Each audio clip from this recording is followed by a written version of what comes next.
აღმოვაჩინეთ ბოლო წლებში კიდევ ერთი რამე, რომ საქართველოს ქართველებს ძალიან კარგად გამოსდით ბანკირობა და სამბანკო საქმე. ქართველებში ერთ-ერთ ყველაზე კარგად ეს საქმე გამოდით საქართველოს ბანკის ხელმძღვანელებს და თანამშრომლებს. რამდენიმე 1000 ენთუზიასტი, სპეციალისტი კარგად მუშაობს აქ. სხვა შორის ამას წინათ მოხდა Financial Times-ის სტატია, სადაც წერია, რომ შედარებულია საქართველოს ბანკი 3 რუსულ კომპანიას და ლაპარაკია, რომ ეს არის ერთ-ერთი ყველაზე წარმატებული ბანკის ლონდონის ბირჟაზე. მე მომქონდა პატივი საქართველოს ბანკი წარმოედგინა რამდენიმე წლის წინ 2007 წელს ლონდონის ბირჟაზე, როცა ის პირველი ქართული კომპანია იყო, რომლის ლისტინგი იქ მოხდა და ეხლა Financial Times-ი წერდა უკვე იმ წარმატებებზე, რომელიც აქვს ბანკს. ადარებდა რუსულ ბანკებს და იძახოდა, რომ განსხვავება საქართველოს ბანკისა და რუსული 3 კომპანიის არის ის, რომ საქართველოს ბანკი არის ნამდვილი ბანკი, რომელიც ეფუძნება ჯანსაღ ეკონომიკურ მაჩვენებლებს. ამ ბანკმა შეძლო, რომ პოსტსაბჭოთა სივრცეში ყოფილიყო ყველაზე მაგარი ბანკი. ჩვენი ქვეყანა და ეს ბანკიც არის ერთმანეთთან პარალელში და სხვა ბანკებიც სხვა შორის. ამდენი წელი ამ შენობას უყურებ და ესეთ ლამაზი რო იყო ეგ წარმომედგენა, მაგრამ ამ მასშტაბის ნამდვილად არა. აი რას ნიშნავს კლასიკური გიგი უგულავას მოგონილი გამოთქმა ძველი თბილისის ახალი სიცოცხლე.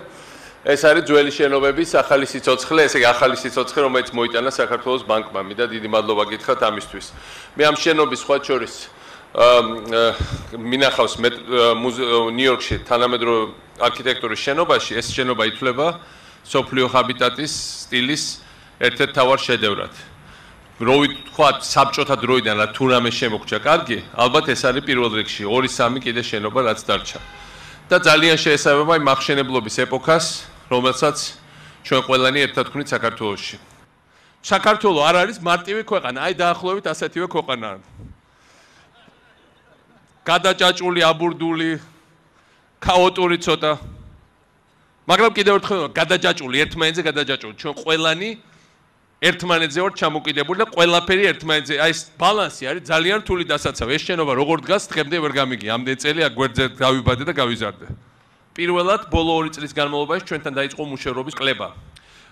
პირველ წლებში იყო მუშაობის გაზდა. რატო? იმიტომ რომ სახელმწიფო აპარატიდან დავითხოვეთ ძალიან ბევრი ადამიანი. მათ შორის ბევრი იყო ნომინალურად დასაქმებული, იმიტომ რომ ხელფასი რაც იყო სახელმწიფო აპარატში, რა თქმა უნდა არ ამართლებდა დასახელებას დასაქმების.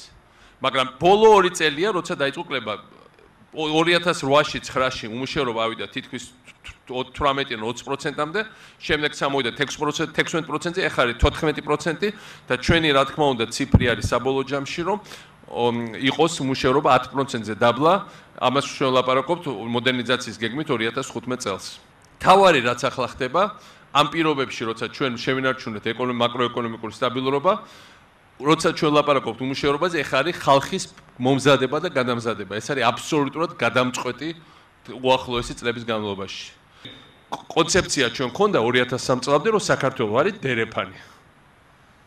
მე არ მომწონს დერეფნის კონცეფცია, მე მინდა რომ საქართველო იყოს ცენტრი. საქართველო გამტარი კი არ უნდა იყოს, საქართველო უნდა იყოს შემკრები. საქართველო ვიღაცის დაქვემდებარებული კი არ უნდა იყოს, საქართველო დამოუკიდებელი მოთამაშეა, რომელიც განსაზღვრავს თავის ბედს და აწესებს ასევე სტანდარტს და ესე იგი თამაშის წესებს მთელი რეგიონისთვის. ეს არ არის ზედმეტად ამბიციური